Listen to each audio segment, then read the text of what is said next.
গতকালকের খবর শুনলাম, আমাদের স্নেহের ভাই বাংলাদেশের জিন্দা লাইব্রেরি মুফতি রেজাউল করিম আবরার সহ কয়েকজন আলেমের বিরুদ্ধে জঙ্গির মামলা দেওয়া হয়েছে। আপনারা খবর পেয়েছেন? এই জঙ্গির মামলা, এটা একটা কাফির মুশরিকদের একটা ষড়যন্ত্র আমার এই বাংলাদেশে। কি কথা কন না কেন? জঙ্গির মামলা দিতে মনে চায়। আজকের গোপালগঞ্জে যারা দাওয়াত ছড়িয়ে রামদা নিয়ে নেমেছে, ওদের বিরুদ্ধে জঙ্গির মামলা দাও। নতুন করে কেউ জুলুম করতে আইসো না, নতুন করে কেউ জুলুম করতে আইসো না। মনে রাখবা, আগের জালিমের পতন যেমন হয়, পরের জালিমের পতন তার থেকে কয়েক গুণ বেশি হয়। এই সংবিধান দিয়ে আপনারা এই 53 বছর পর্যন্ত, স্বাধীনতার 54 বছর পর্যন্ত আপনারা চুরি বন্ধ করাতে পারেন নাই, ডাকাতি বন্ধ করতে পারেন নাই, খুন বন্ধ করতে পারেন নাই, ধর্ষণ বন্ধ করতে পারেন নাই। আল্লাহর কোরআন এই জমিনে প্রতিষ্ঠা করেন, কোরআনকে সংবিধানের জায়গায় বসান।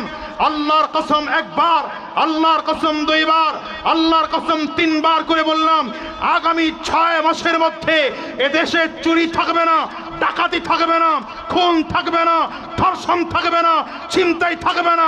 গোটা দেশ শান্তির দেশ হয়ে যাবে। ঠিক কিনা বলেন? এটা মনে প্রাণে বিশ্বাস করেন? এই মনে মনে বিশ্বাস করেন? কারা কারা বিশ্বাস করেন? 2 হাত উঁচু করে দেখান, ভালো করে 2 হাত উঁচু করে দেখান। হ্যাঁ, কোরআনের পক্ষে আছেন তো ইনশাআল্লাহ?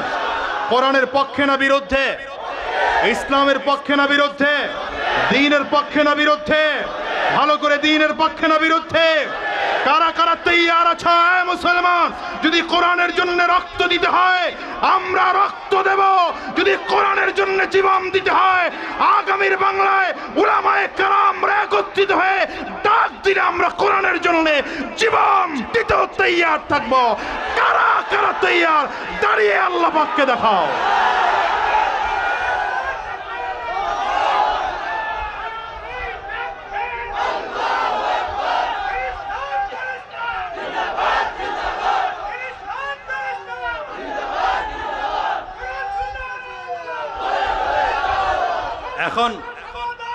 এখন নেতার পরিবর্তন হয়, নীতির পরিবর্তন হয় না।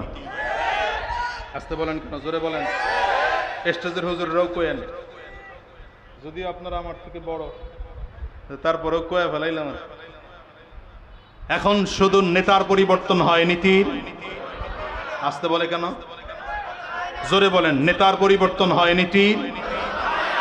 কারণ নেতার পরিবর্তন হয়েছে, চাঁদাবাজ বন্ধ হয় নাই, চাঁদা বন্ধ হয় নাই।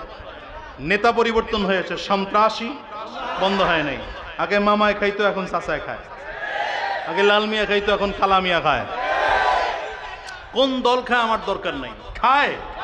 কি কথা বলেন না? যেই দলের হোক, কোন দলের নাম নেওয়ার প্রয়োজন নাই। চাঁদাবাজ এদেশের দুশ্মন, সন্ত্রাসের জাতির দুশ্মন। ঠিক কিনা? আওয়াজ করে চিল্লা বলো। সে যেই দলের হোক। কি ঠিক না বেঠিক? দেশের শত্রু, মানবতার শত্রু, ইসলামের শত্রু, কোরআনের শত্রু, আমার দেশের সার্বভৌমত্বের শত্রু। ঠিক কিনা? পরিবর্তন হয় নেতা, নীতির পরিবর্তন হয় না। এই জন্য বলি, যদি কোরআনকে দেশের সংবিধানের জায়গায় বসাতে পারেন, নেতাও পরিবর্তন হবে, নীতিও পরিবর্তন হবে। নেতাও পরিবর্তন হবে, নীতির পরিবর্তন হবে। ঠিক না বেঠিক? মনে রাখবেন, আমি তো মাঝে মাঝে বলি, ফ্যাসিস্ট ভেগেছে, জালিম ভেগেছে, জালিমের প্রেতাত্মাগুলো এখনো আছে।